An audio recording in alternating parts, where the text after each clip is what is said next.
नमस्कार, आप देख रहे हैं न्यूज इंडिया। आपके साथ मैं दीपिका सिंह। तो आज देखिए बसंत पंचमी के अवसर पर किस तरीके से स्नान चल रहा है, अमृत स्नान चल रहा है। उस बीच तमाम तैयारियों का जायजा लिया गया है और इस बीच रिजवी का क्या कहना है, जरा ये भी जान लीजिए। देखिए, व्यवस्था बहुत अच्छी है। भीड़ नियंत्रण आज हमारा काफ़ी अच्छा है और सारे अखाड़ों का जो स्नान है वो बड़ा सकुशल संपन्न हो रहा है और समय से पहले ही वो संपन्न हो रहा है। 3 अखाड़ों का स्नान अभी तक हो चुका है, महानिर्वाणी अखाड़े का, निरंजनी अखाड़े का और जूना अखाड़े का। और भी अभी जो स्नान है वो सभी सकुशल संपन्न होंगे। देखिए डीआईजी वहां मौजूद हैं, तमाम सुरक्षा व्यवस्था का जायजा ले रहे हैं। इस बीच हमारे सहयोगी गौरव किशोर शर्मा भी सीधे महाकुंभ से बने हुए हैं। गौरव, इस वक्त क्या कुछ चल रहा है, कितने अखाड़े अभी तक स्नान कर चुके हैं, जरा जानकारी दीजिए गौरव। देखिए मैम कि अब तक जो है सभी अखाड़ों से जो है स्नान करने के लिए आ चुके हैं। तमाम साधु जो है स्नान कर रहे हैं। जो पेशवाई है, शाही सवारी है, वो सुबह ही भोर में ही यहाँ पहुंच गई थी और अभी थोड़ी देर पहले यहाँ स्नान जो है प्रक्रिया जो है लगभग साधुओं की जो है संपन्न हो जाएगी। उसके बाद ये देखने को मिलेगा कि जो आम श्रद्धालु हैं वो स्नान यहाँ पर करेंगे। देखिए पूरे 13 अखाड़े क्या स्नान कर चुके हैं या वो कब तक स्नान कर लेंगे, इस बारे में कोई अपडेट गौरव? हाँ बिल्कुल, देखिए दीपिका, जैसे ही ये जो योग है, मुहूर्त वो शुरू होता है, उसके साथ ही जो अखाड़े हैं उनकी शाही सवारी आती है, स्नान शुरू हो जाता है और ये बताया जा रहा है कि लगभग 7:30 बजे तक स्नान वो पूरा कर चुके थे और जो साधु रह गए हैं वो 9 बजे तक अपना स्नान पूरा कर लेंगे। उसके बाद आम श्रद्धालु जो है वो स्नान करेंगे। गौरव देखिए, मैं आपके पास लौटूंगी। हमारे साथ 2 अतिथि लगातार मौजूद है हमारे साथ में। स्वामी उपमन्यु जी महाराज हैं, हिंदू धर्मगुरु, और आचार्य डॉक्टर ऋतु भी हमारे साथ मौजूद हैं, हिंदू धर्मगुरु हैं वो। आप दोनों का एक बार फिर से बहुत स्वागत है। ऋतु जी, आपसे जानना चाहेंगे हम कि जो शाही अखाड़े स्नान करते हैं, जो तस्वीरें भी अपने तमाम दर्शकों को दिखा रहे हैं, कहा जाता है कि महाकुंभ में इसमें स्नान करना, यदि हम साधु संतों का जिक्र करते हैं, उनके लिए बहुत खास हो जाता है। जो वह तप करते हैं, योग करते हैं, उनके लिए इसका कितना महत्व है?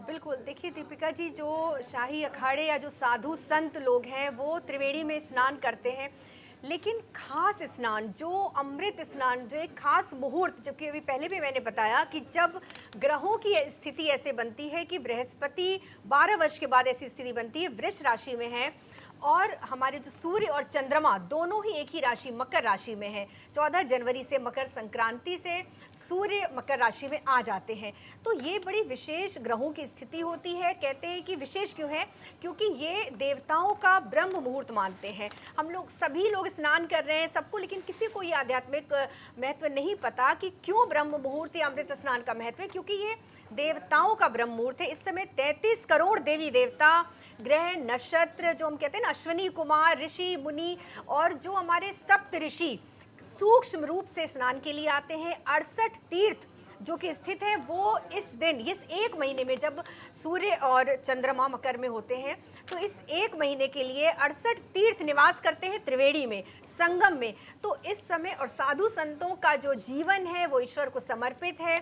उनका निरंतर सिद्धि, वो सिद्धि को उपयोग करते हैं, मतलब उनको कैसे सिद्धि प्राप्त करनी है, तो इस समय वो कैसे भूल चूक कर सकते हैं, उनको तो इस समय आना ही आना है, क्योंकि उनका जीवन ही समर्पित है सिद्धि की साधना के लिए। तो ये साधना से सिद्धि का पर्व है दीपिका। तो यहाँ पर साधु महंत जब वो स्नान करते हैं, उसके बाद उनकी जो सकारात्मक ऊर्जा, उनकी जो तप सिद्धि, उनका जो जप और साधना, जो उसमें वहाँ पर उसकी ऊर्जा संचरित हो जाती है, उसके बाद जब आम जनता उसमें उस जल में स्नान करती है तो उन्हें भी पुण्य लाभ होता है। तो यही कारण है कि एक साथ इतने सारे 68 तीर्थ, 33 करोड़ देवी देवता, हमारे सप्त ऋषि, इन सभी, और कहते हैं महादेव भी आते हैं किसी न किसी रूप में। और बसंत पंचमी को, जबकि माँ सरस्वती का आविर्भाव हुआ है, इस दिन अवश्य देवी देवता स्नान करते हैं। ये हमारे पुराणों में वर्णित है, पुराणों में ऐसा अगर आप पढ़ोगे तो। और 1 लाख पृथ्वी की परिक्रमा का पूर्ण फल मिलता है।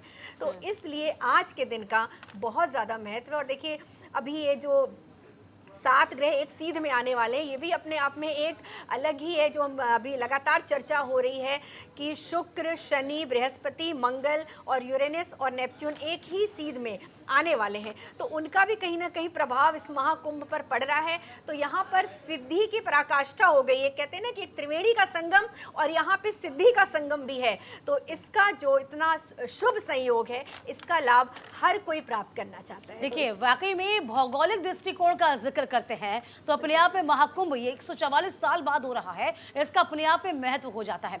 स्वामी उपमन्यु जी, वैसे भी वसंत पंचमी के दिन हम बालकों को कहते हैं, बच्चों को कहते हैं, माँ सरस्वती की पूजा की जाती है, बुद्धिदात्री है माँ सरस्वती। और जिस तरीके से आचार्य ऋतु जी ने बताया कि देखिए किस तरीके से जब स्नान किया जाता है साधु संतों के द्वारा, और कहते हैं ना हिंदू धर्म में भी ये मानते हैं कि आप साधु संतों का दर्शन ही कर लेंगे तो तमाम जो आपके पाप हैं वो क्षीण हो जाते हैं। तो ये जो अवसर है वो अपने आप में बहुत खास हो जाता है। देखिए, साधु संतों के लिए तो शाही स्नान का, अमृत स्नान का महत्व है, लेकिन इनमें हम यदि आम जनता का, यदि हम ये बात कर सकते हैं कि जो गृहस्थ होते हैं उनका कितना महत्व होता है स्नान का, उनको इसमें क्या फल प्राप्ति हो सकती है? उपमन्यु जी। देखिए, गृहस्थ जो है ना, वो अपने पूरे साल भर अपने काम में लगा रहता है जी। उससे क्या अच्छा हो रहा है, क्या बुरा हो रहा है, क्या नहीं हो रहा है, क्या होना चाहिए, ये वो नहीं समझता है। वो केवल ये समझता है कि हमें जिंदगी को कैसे सुचारू रूप से चलाएं। ठीक, तो ये टाइम उसको ऐसा होता है कि गृहस्थ को कि एक साल में ये जो आता है कुंभ का टाइम में, कि वो जो उसने साल भर में अच्छे बुरे कुछ भी कृत्य किए हुए हैं उसको क्षमा हो जाएगा और उसको पुण्य मिलेगा।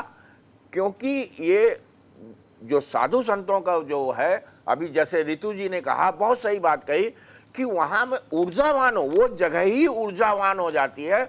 वहाँ पे आदमी, एक गृहस्थ आदमी जाता है तो उसको वही ऊर्जा मिलती है उसको, और वो अपना साल फिर से सही बनाना चाहता है और बनता है, उसको मिलती है ऊर्जा। और ऊर्जा केवल 5 है, मैं बार बार कह रहा हूँ, इससे बड़ी ऊर्जा कोई है ही नहीं, कोई दुनिया में नहीं। एक क्षिति, जल, पावक, गगन, समीरा। तो ये एक जल की है, एक वायु की ऊर्जा है, एक पावक ऊर्जा। ये जो ऊर्जा है, ये इसको छोड़ के, 5 ऊर्जा को छोड़ के कोई ऊर्जा है ही नहीं। इस संसार में कोई ऊर्जा नहीं है। जहां पे भी ऊर्जा की जरूरत होगी तो यही 5 चीजों में किसी भी चीज की अधिकता या कम किया जाएगा, ये ऊर्जा की चीज है। तो मेरे से आपने पूछा था कि गृहस्थ लोगों को क्या फायदा।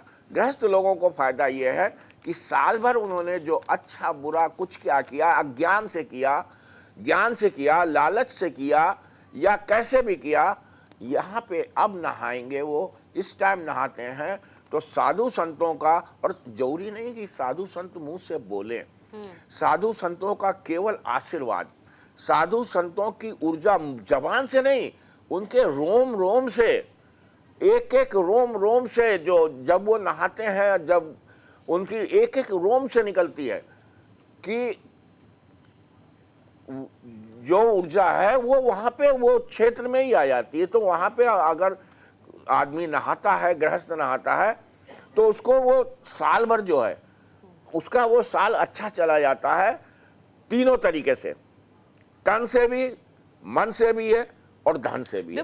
वो चाहता है कि आर्थिक लाभ भी रहे हमको, वो भी रहे, और सबसे बड़ी बात बिगिनिंग है कि आध्यात्मिक लाभ और जो मानसिक सुकून है आज के वक्त में, वो मानसिक रूप से, बिल्कुल वो सबसे ज्यादा लाभ। अभी हमने कहा ना मन, वही बात आप कह रही, मानसिक रूप से भी ठीक होता है, शारीरिक रूप से भी होता है, आर्थिक रूप से होता है। सनातनियों में तीनों को अगर सही करना है तो उसको नहाना पड़ेगा। बिल्कुल, सनातनियों में ये कहा ही जाता है कि आप साधु संत के दर्शन मात्र से, कहते हैं ना, जब भगवान की कृपा होती है तब साधु संतों का सानिध्य आपको मिलता है, और ये महाकुंभ में साक्षात ऐसा आप देख पाएंगे। गौरव हमारे सहयोगी लगातार बने हुए हैं। गौरव, देखिए हम ये कह ही रहे हैं, क्योंकि जाहिर सी बात है कि अब स्नान हो गया। यदि हम आज का जिक्र करते हैं, हमने देखा था मौनी अमावस्या पर कितनी संख्या में श्रद्धालु पहुंचे थे, लगभग 10 करोड़ लोग पहुंचे थे। उतना ही अनुमान लगाया गया कि एक दिन में इतने लोगों ने स्नान कर लिया।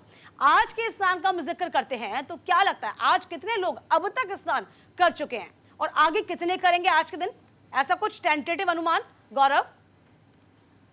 का देखिए, अगर अब तक का जिक्र किया जाए बसंत पंचमी को लेकर के, तो करोड़ों की संख्या में आज भी श्रद्धालुओं ने आस्था की डुबकी लगाई, लेकिन व्यवस्थाएं इतनी चाक चौबंद हैं, इतनी तरीके से व्यवस्थित हैं कि इस बार जो श्रद्धा का सैलाब उमड़ रहा है उसको पूरी तरीके से डाइवर्ट किया जा रहा है, जगह जगह पर उनको निकाला जा रहा है, क्योंकि इस बार प्रशासन पूरी मुस्तैदी में नजर आ रहा है। सबसे बड़ा जो चैलेंज है प्रशासन के सामने वो यही है कि वो इस व्यवस्था को, ये जो आस्था का सैलाब उमड़ रहा है, इसको कैसे नियंत्रित करें, कैसे सुचारू रूप से चलाते रहें। तो वो व्यवस्था इस बार यहाँ देखने को मिल रही है। लेकिन हाँ, ये कहना गलत नहीं होगा दीपिका कि इस बार उतनी संख्या में श्रद्धालु यहाँ आस्था की डुबकी लगाने नहीं आए जितना मौनी अमावस्या पर आए थे। आपको याद होगा मौनी अमावस्या के रात जब ये हादसा हुआ तो उस दिन सुबह को शाही सवारी जो है वो नहीं हुई थी, अखाड़ों ने अपनी पेशवाई नहीं निकाली थी, अखाड़ों ने स्नान नहीं किया था। लेकिन आज इतनी तरीके से देखिए, आज 3 मार्ग बनाए गए, एक आने के लिए आम श्रद्धालुओं को, एक जाने के लिए आम श्रद्धालुओं को, और एक बीच में बनाया गया, जिससे जो अखाड़े के साधु संत नागा साधु हैं, महात्मा है, महामंडलेश्वर, आचार्य महामंडलेश्वर हैं, उनकी सवारी वहां से निकल सके, उनकी मूर्ति जो है वहां से निकल सके। उसके साथ इस तरीके की व्यवस्था की गई, इसलिए आज सुबह से ही सभी अखाड़ों ने स्नान किया, श्रद्धालु स्नान कर रहे हैं और व्यवस्था चाक चौबंद है। दीपिका। बिल्कुल, देखिए बहुत शुक्रिया गौरव आपका तमाम जानकारी देने के लिए, और नजर बना के रखिएगा आप, समय समय पर आपसे हम जुड़ते रहेंगे और अपडेट लेते रहेंगे। स्वामी उपमन्यु जी महाराज, जिस तरीके से हम जिक्र कर ही रहे थे, और ऋतु जी हम जिस तरीके से जिक्र कर ही रहे थे कि अखाड़े जो स्नान करते हैं उनका महत्व, जो मौनी अमावस्या के दिन हुआ वो बहुत दुखद था, और किस तरीके से वो दुर्घटना ना दोहराई जाए इसके प्रशासन ने पूरा पुख्ता इंतजाम कर लिए। हम ये देखते हैं कि मौनी वसंत पंचमी के बाद अब स्नान रह जाएगा शिवरात्रि का, उसके बाद में भी क्या लोग स्नान करने वहां पहुंच सकते हैं? देखिए, यदि हम पूरे तमाम 1 महीने का जिक्र करते हैं ऋतु जी, तो महीने भर जो स्नान चलता है और जो अमृत स्नान आते हैं उनमें और इन स्नान में क्या डिफरेंस होता है, क्या लगता है आपको? बिल्कुल, देखिए ग्रह नक्षत्रों का ही सारा संयोग है। हाँ। जैसे जैसे ग्रह नक्षत्र अब 1 महीने के लिए, तो देखिए वही ग्रह नक्षत्र हैं कि बृहस्पति वृष में है, सूर्य और चंद्रमा मकर में है, तो ये अपने आप में पूरे 1 महीने का है। तो इस 1 महीने में आप जब भी स्नान करेंगे आपको वही पुण्य मिलना है, वही अमृत स्नान का पुण्य मिलना है।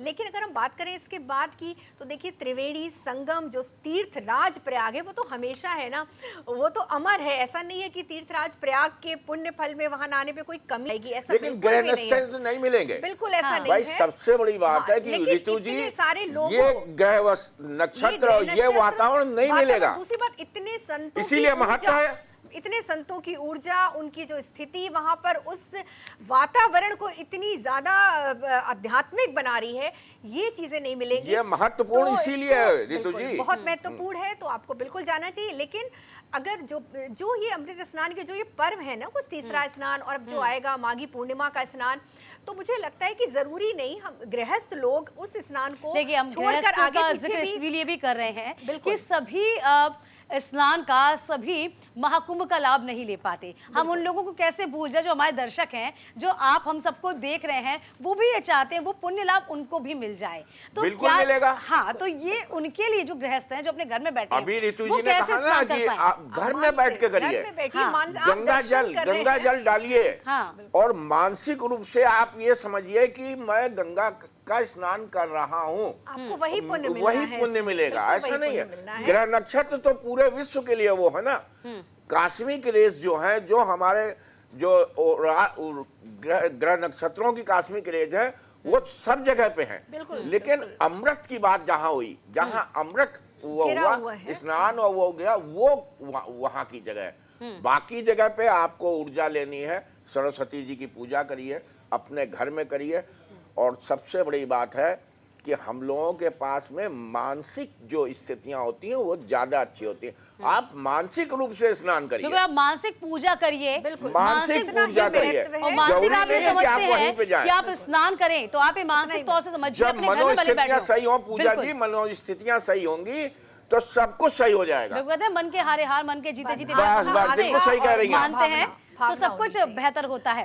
देखिए, वही हम पूछ रहे हैं, वही हम जान रहे हैं, 144 साल के बाद ये जो मुहूर्त बना है उपमन्यु जी, इसके महत्व का हम जिक्र कर रहे हैं और ये न सिर्फ कुंभ में असर डालेगा, क्या ये हमारे दैनिक जीवन में भी असर डालेगा क्या?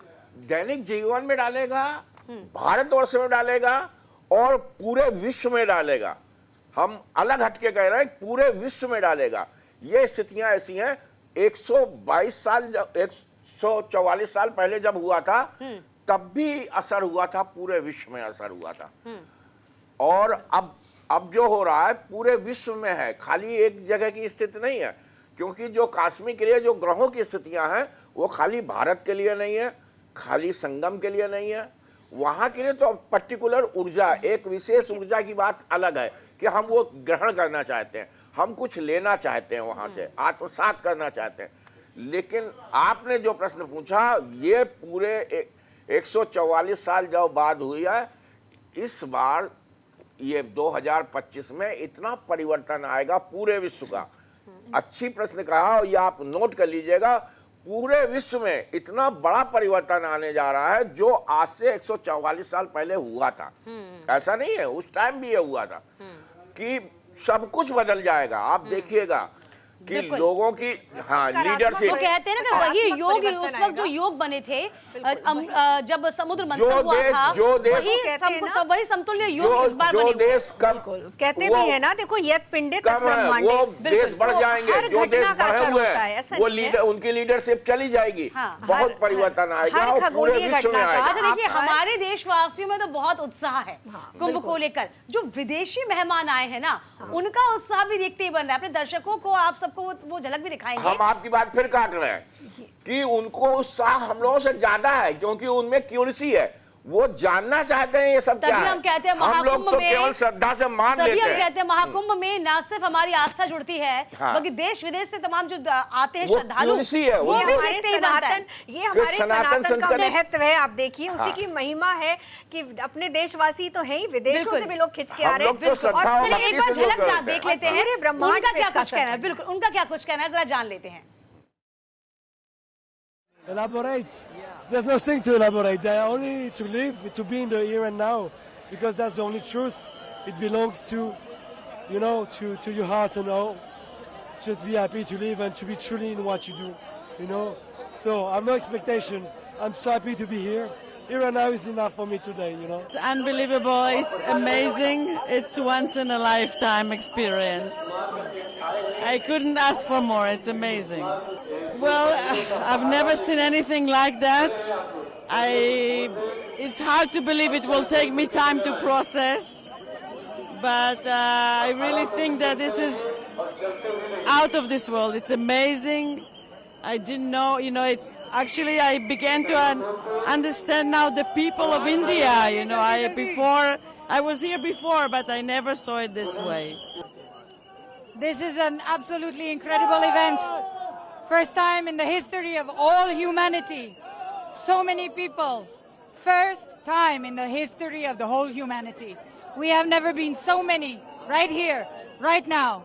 Mahasnan. Mahasnan hai. It's incredible. Incredible. Amazing, amazing. I feel totally blessing. It's one of the most happiest day in my life. It's my third Kumbh Mela. It's my second Maha Kumbh Mela, and I waited this Kumbh Mela 12 years. देखिए, आपने सुना किस तरीके से सभी हर्षोत्साहित हैं। फिलहाल वक्त एक छोटे से ब्रेक का, आप कहीं मत जाइएगा, हम फौरन लौटेंगे।